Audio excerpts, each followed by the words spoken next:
Hello everyone, I'd like you to meet my warband. This is Gustav and his party of people that he helped rescue from the cannibal tribe that they used to be slaves for. And Gustav is a pretty terrible person. He's the person all the way on the left. He's a jerk, he's a chauvinist, he's just all around not a nice person and nobody really likes him, but he was the person that was responsible for actually getting them freed from the cannibal tribe. So that's why they kind of cling to him. There are other members of their group that have been separated from them when they all fled in different directions from the cannibal camp. Gustav is all the way on the left. You see him pointing up. He's beckoning someone towards him. And on the other side of the model, he is actually holding a knife. So that just shows that he is very treacherous and devious and that sort of thing. Nobody really likes him, but they do look to him as a leader because he's the one that got them their freedom. Maria is the second one from the left, and she's the cleric. She was one of the people that the cannibals always held in one of their keeps in order to heal them whenever they're injured or that sort of thing. She's a very sweet person, and she's extremely quiet, and she's very spiritual. She will often have spirits come out of the book that she carries or in the incense jar that she carries to protect her, and she does not care much at all for Gustav, but like I said, she does look to him as a leader. Oswald, poor Oswald in the center there, you'll see that he is overladen with all kinds of different things. That's because Gustav is a jerk, and he makes Oswald his lackey, and he makes Oswald carry all of the equipment and supplies for their entire party.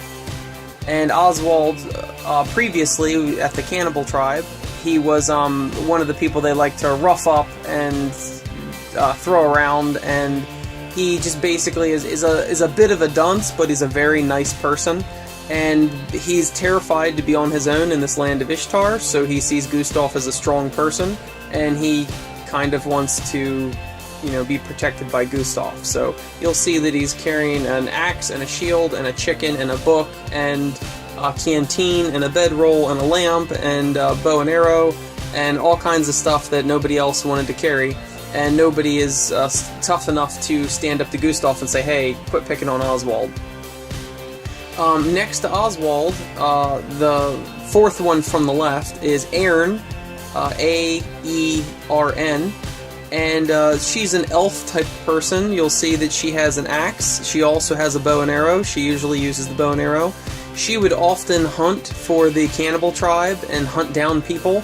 She's probably the closest to a true neutral in the entire group, and she goes wherever the wind blows and goes wherever is best for her. She's not necessarily a bad person, she's just very, very pragmatic, and she's always looking out for herself or for the bottom line.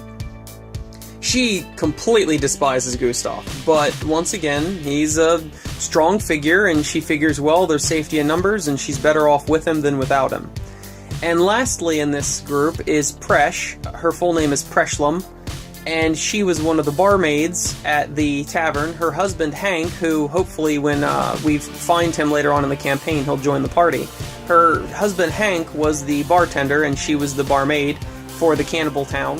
And the cannibals would always push her around, throw her around, rough her up, beat her up, that sort of thing. But she's extremely sweet and extremely motherly, and she's always looking out for everybody. And she was often feeding the neighbor animals and the cats and the birds and the dogs and everything, and all the neighbor animals really liked her. Those are beer mugs she's carrying, but I've actually painted them to be full of milk. Later on, when she gets upgraded, she will actually have 2 minions with her. I'll always upgrade her to have minions, so that she can have like a little cat and a bird or something that she's attracted. Once again, she doesn't like Gustav, but that's the way it goes. So she is desperately looking for her husband Hank, and hopefully we'll find him. So that's basically it for this team.